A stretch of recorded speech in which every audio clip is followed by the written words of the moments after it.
കേരളത്തിൽ യു.ഡി.എഫ് സർക്കാർ അധികാരമേറ്റ് ഒരു മാസം തികയുന്നതിന് മുമ്പ് തന്നെ യു.ഡി.എഫ് സർക്കാരിന്റെ മുഖം മങ്ങുന്നു. അല്ലെങ്കിൽ യു.ഡി.എഫ് സർക്കാർ ജനങ്ങൾ പ്രതീക്ഷ അത്രയ്ക്ക് എത്തിയിട്ടില്ല എന്നതിന്റെ ഒരു തെളിവിലേക്ക് വലിയ രീതിയിലുള്ള അഴിമതികൾ യു.ഡി.എഫ് സർക്കാരിന്റെ മേലിലേക്ക് പതിയുകയാണ്. അതായത് മദ്യനികുതിയിൽ ഇളവ്, കൂടാതെ IHRD കോളേജുകളിലെ ഫീസ് വർധനവ്, അതൊന്നും തന്നെ സർക്കാർ ഇടപെടുന്നില്ല എന്നതാണ് പ്രധാനപ്പെട്ട കാര്യം.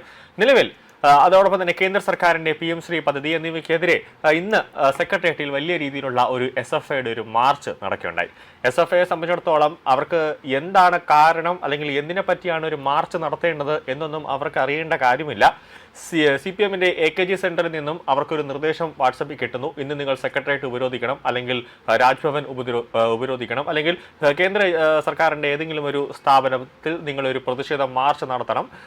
അങ്ങനെയായിരിക്കും ഒരു മെസ്സേജ് ആയിരിക്കും വരുന്നത്. അതോടെ ഈ സ്കൂൾ അല്ലെങ്കിൽ കോളേജിലൊക്കെ പോകാൻ നിൽക്കുന്ന SFIയുടെ വിദ്യാർത്ഥികൾ അല്ലെങ്കിൽ SFIയിൽ അംഗം ആയിട്ട് നിൽക്കുന്നവരൊക്കെ നേരെ സമര ഏരിയയിലേക്ക് വരുന്നു. വലിയ രീതിയിലുള്ള ഒരു പ്രതിഷേധം നടത്തുന്നു. പോലീസിനെ കയറി അടിയുണ്ടാക്കുന്നു, പോലീസിന് നേരെ കല്ലെറിയുന്നു. അങ്ങനെയൊക്കെ വലിയ രീതിയിലുള്ള ഒരു പ്രതിഷേധം നടക്കുന്നു. അപ്പോൾ ആദ്യം കൊച്ചുകുട്ടികളല്ലേ, എട്ടും പൊട്ടും തിരിയാത്ത SFIയുടെ പിള്ളേരാണ്. അപ്പോൾ ലാത്തിയൊക്കെ പറഞ്ഞു കഴിഞ്ഞാൽ കയ്യിലിരിക്കുന്ന റോസാപ്പൂ പോലെയൊന്നുമല്ല, സോഫ്റ്റ് ആയിട്ടുള്ള സ്പോഞ്ച് സാധനങ്ങളൊന്നുമല്ല ലാത്തി എന്ന് പറയുന്നത്. എടുത്ത് തലമണ്ടയ്ക്ക് അടിച്ചു കഴിഞ്ഞാൽ തലമണ്ട പൊട്ടും, പിന്നെ 10-50 സ്റ്റിച്ച് വരേണ്ടി വരും. എവിടെയെങ്കിലുമൊക്കെ വാക്കില്ലാതെ കിട്ടിക്കഴിഞ്ഞാൽ പിന്നെ അച്ഛനാരാണ്, അമ്മയാരാണ്, അല്ലെങ്കിൽ തൊട്ട് അടുത്ത് നിൽക്കുന്നവൻ ആരാണെന്ന് പോലും അറിയാൻ പറ്റാത്ത ഒരു ബോധം പോലും ഉണ്ടാവില്ല എന്നതാണ് ഏറ്റവും പ്രധാനം. അങ്ങനെ പലതരത്തിൽ ഈ SFIയുടെ മാർച്ചൊക്കെ വരുമ്പോൾ പോലീസുകാർ പല രീതിയിൽ സംയമനം പാലിച്ചു നിൽക്കും. പക്ഷേ പോലീസുകാർക്ക് നേരെ വലിയ രീതിയിലുള്ള ഒരു ആക്രമണം വരുമ്പോൾ പിന്നെ അവർ ഒന്നും നോക്കത്തില്ല, തിരിച്ച് ശക്തമായി തന്നെ അടിക്കും. ജലപീരങ്കി അടിക്കും, ആദ്യം ലാത്തി ചാർജ് നടത്തും. അതിനുശേഷവും ക്രമസമാധാനം തകർന്നു എന്ന രീതിയിലേക്ക് കണ്ടു കഴിഞ്ഞാൽ അവർ ആ ഒരു ചുവപ്പ് കൊടിയെടുത്ത് കാണിക്കും. അതായത് കണ്ണീർ വാതകം പ്രയോഗിക്കാൻ പോകുന്നു എന്നതിന്റെ ഫസ്റ്റത്തെ ഒരു സിഗ്നലാണ്. അത് കാണിച്ചതിന് ശേഷമായിരിക്കും അവർ കണ്ണീർ വാതകം പ്രയോഗിക്കുന്നത്.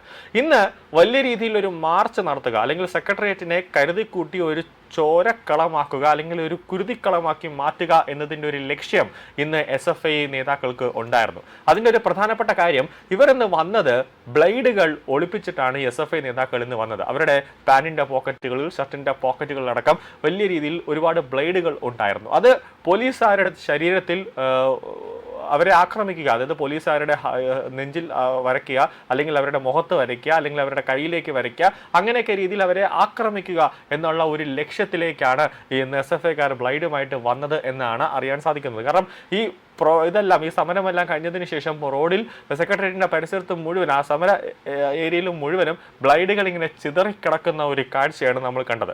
അതിൽ പോലീസുകാരോട്ട് സംസാരിച്ചപ്പോഴാണ് ഈ SFIക്കാരാണ് ബ്ലേഡ് കൊണ്ട് വന്നത് എന്നാണ് പറയുന്നത്. പോലീസിനെ ആക്രമിക്കാനായിരിക്കും, അവരുടെ കരുതിക്കുട്ടിയായിരിക്കും അവർ ഈ ബ്ലേഡ് കൊണ്ടുവന്നതാണ് ഏറ്റവും പ്രധാനപ്പെട്ട കാര്യം.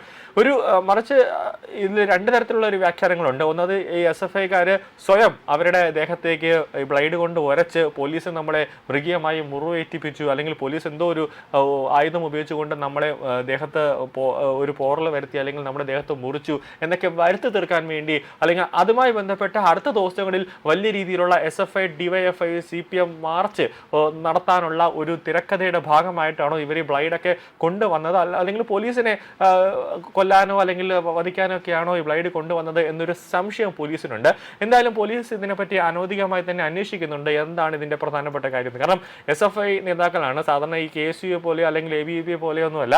ഈ ABVPയും KSU ഒക്കെ ആണെങ്കിൽ നമുക്കറിയാം അവർ ഏത് പരിധി വരെ പോകും എന്നുള്ളത് പോലീസുകാർക്ക് നല്ലപോലെ അറിയാം. പക്ഷേ ഈ SFI എന്ന് പറഞ്ഞു കഴിഞ്ഞാൽ അങ്ങനെയല്ല, എട്ടും പൊട്ടും തീരാത്ത സാധനമാണ്. അവർ എങ്ങനെ ഏതൊക്കെ രീതിയിൽ അവർ റിയാക്ട് ചെയ്യുമെന്ന് പോലും നമുക്ക് പറയാൻ പറ്റാത്ത ഒരു സന്ദർഭമുണ്ട്.